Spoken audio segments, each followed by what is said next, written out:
Right now, millions of adults are walking around carrying invisible wounds they don't even know exist. They struggle with anxiety, they can't form healthy relationships, they sabotage their own success, and they have no idea why. The answer isn't in their genetics or bad luck. It's hidden in their childhood, buried under patterns their parents swore were love. Today, I'm going to reveal 7 devastating parenting mistakes that quietly destroy a child's mental health. And by the end of this video, you'll understand why you react the way you do to certain situations, why some relationships feel impossible, and most importantly, how to break these cycles forever.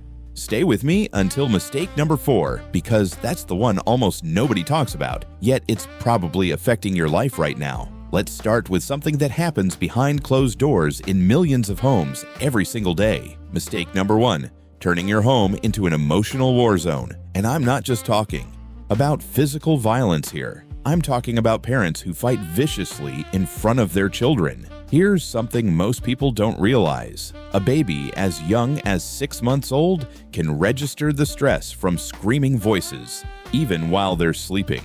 Their developing brain is absorbing every bit of that tension. When parents engage in aggressive arguments in front of their kids, the child doesn't think, "Mom and Dad are having a disagreement about finances." Their primitive brain interprets it as, "The world is dangerous and I am not safe." This floods their developing nervous system with cortisol, the stress hormone, literally rewiring their brain for chronic anxiety that can last their entire adult life. Think about what that means. A child living in a home filled with constant conflict isn't learning how to resolve problems. They're learning that love and chaos go hand in hand. They're developing a baseline of stress that feels normal to them. Years later, as adults, they'll unconsciously seek out dramatic relationships because calm, healthy love will actually feel uncomfortable and unfamiliar. This brings us directly to mistake number 2. And this one is controversial. Physical punishment disguised as discipline. I'm sure you've heard someone say, "I got spanked as a kid and I turned out fine." But let's be brutally honest here. Did they turn out fine or did they just survive? Because those are 2 very different things. The American Academy of Pediatrics has made this crystal clear. Hitting children doesn't teach respect, it teaches fear. And worse, it teaches them that the people who love them are also allowed to hurt them. This shatters the most sacred trust bond that exists. Here's a question. If your boss hit you every time you made a mistake at work, would you respect them more, or would you just become an expert at hiding your mistakes? Exactly. Children are no different. When they're punished physically, they don't learn the lesson you're trying to teach. They either become more aggressive themselves, modeling the violence they've experienced, or they become masterful liars, learning to avoid punishment rather than learning right from wrong. The real tragedy is that these children grow up believing that love hurts, that being cared for comes with pain. They enter adult relationships with a warped understanding of affection, sometimes tolerating abuse because it feels familiar, or becoming unable to accept genuine kindness because they're waiting for the other shoe to drop. But here's where it gets even darker, because sometimes the deepest damage doesn't leave any visible bruises at all. Mistake number 3 is subtle, insidious, and happens at dinner tables across the world every single night. Favoritism, or what psychologists call the golden child syndrome. Sometimes it's obvious, one child getting all the praise and privileges while the other is criticized constantly. But often it's much more subtle. It's a casual comparison.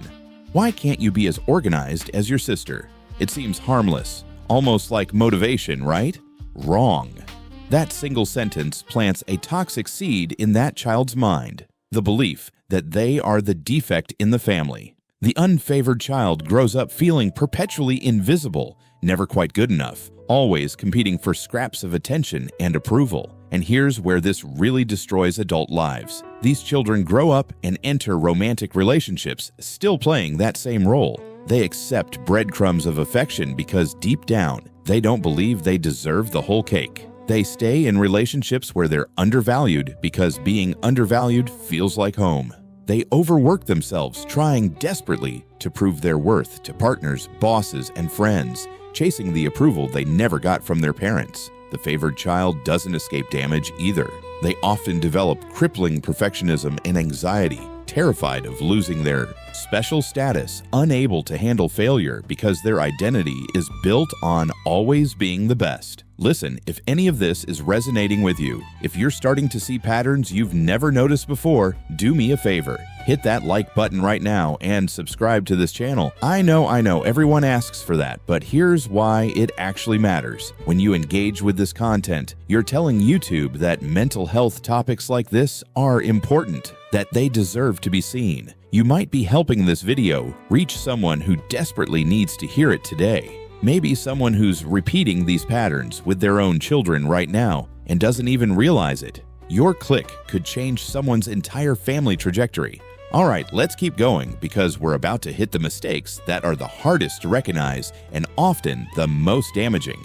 Mistake number 4, emotional neglect. This one is confusing and painful for survivors because the evidence of harm is in what didn't happen rather than what did. Many people will say, "But my parents gave me everything. I had a nice house, good food, went to private school. I never lacked anything material." And that's exactly the problem. Their physical needs were met, but their emotional needs were completely ignored. These are parents who provide money, but not presents. When you came home crying about being bullied at school, they said, "Don't be so dramatic." When you tried to share your excitement about something you created, they were too busy or distracted to really listen. When you were scared at night, you learned to comfort yourself alone because asking for help made you feel like a burden. The child learns a devastating lesson. My feelings don't matter. I am too much. I should keep my problems to myself. This creates adults with serious self-esteem issues and profound isolation. They've mastered the art of suffering in silence. They don't reach out when they're struggling because they learned in childhood that their emotions are an inconvenience. They become incredibly independent, which sounds positive, but it's actually a trauma response. They can't ask for help.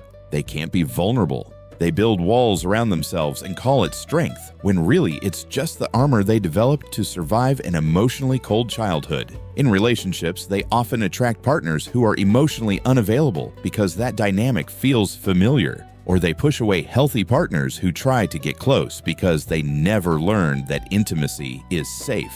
This connects brutally to mistake number 5, valuing achievement over the actual human being. We live in a success-obsessed society. I get it. But when a parent looks at a report card with disappointment before they look into their child's eyes, the message is absolutely devastating.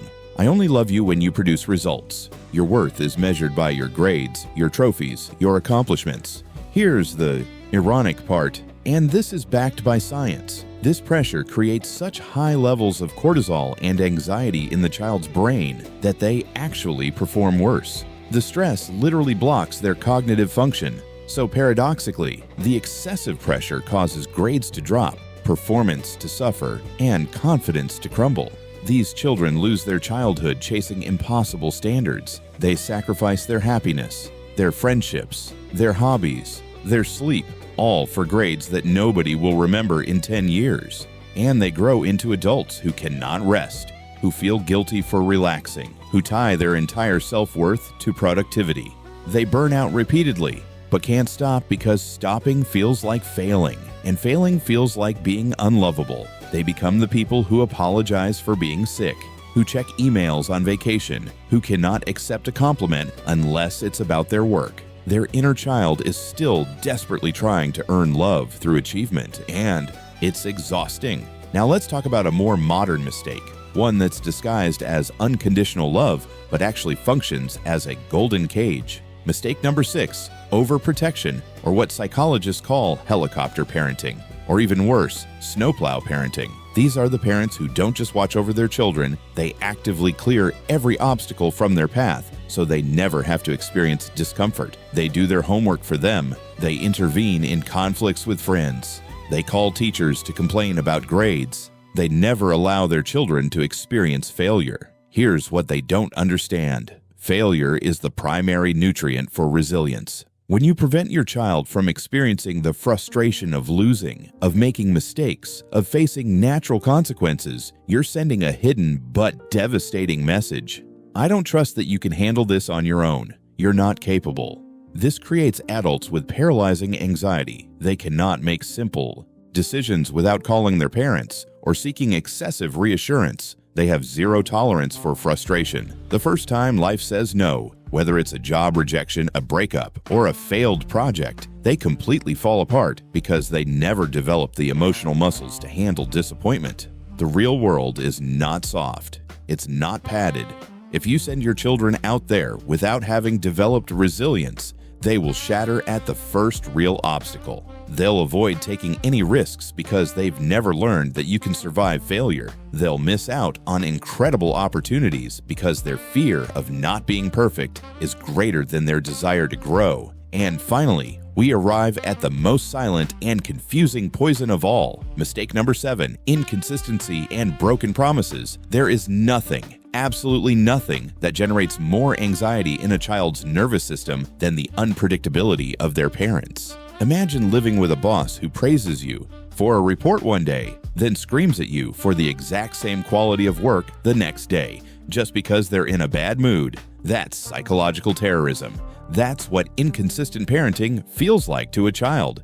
Children need structure and predictability to feel safe. When a parent changes the rules based on their mood, or worse, makes promises they don't keep, like, "We'll go to the movies this weekend," that never happens. They destroy the child's internal compass. The child learns to live in a state of maximum alert, walking on eggshells, constantly trying to read their parents' mood just to survive the day. They become hypervigilant, always scanning for danger, never able to fully relax even in moments that should be peaceful. Long term, this creates adults with severe trust issues. They're always waiting for betrayal or abandonment because they learned at home that even the people who love you can't be counted on.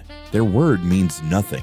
They struggle to believe anyone when they say, "I'll be there for you," because the most important people in their life said that and then disappeared repeatedly. These adults often sabotage good relationships by constantly testing their partner's loyalty, pushing them away to see if they'll stay, because they're trying to protect themselves from the inevitable abandonment they're sure is coming. Maybe as you've been watching this video, you felt a knot forming in your stomach. Maybe you recognized your own parents in these mistakes. Or perhaps what's even harder, you recognize yourself making these same errors with your own children right now. And here's the real key to everything I've shared today. We're not here to assign blame or point fingers from some moral high ground. Most of these behaviors are inherited patterns, rusty chains passed down from your grandparents and great-grandparents, repeated on autopilot because nobody stopped to question them. But you have the absolute power to break that chain right now. If you're a parent, take a deep breath. Perfection doesn't exist, but repair does. Having the humility to look your child in the eyes and say, "I was wrong, I'm sorry, I'm going to try to do better," teaches far more about humanity and love than 1,000 perfect lectures ever could. Children don't need flawless parents. They need parents who are capable of acknowledging their mistakes and working on them. That vulnerability, that honesty, is what builds real connection. And if you're the adult who grew up carrying these wounds, understand something vital. You are not broken. You are not defective. Your history explains why you react the way you react, why you have certain fears or insecurities, but it doesn't define who you have to be tomorrow. Seeking professional help, going to therapy to heal and understand these complex traumas is the greatest act of courage you can perform for yourself and for everyone around you. The cycle of pain ends with you. You don't have to carry your parents' baggage forever. You have the right to build your own story, one where love is safe, consistent, and free from fear. The patterns you experienced as a child don't have to become the patterns you pass to the next generation. You can be the one who says, "It stops here. With me. I'm choosing differently." If this video touched something deep inside you, if it helped you understand yourself or someone you love a little better, subscribe to this channel right now. Share this video with someone who needs to hear this message. Sometimes a single video can be the first step toward changing an entire life, an entire family tree. You're not alone in this. Healing is possible. Change is possible. And you're already taking the first step by seeking understanding. I'll see you in the next one.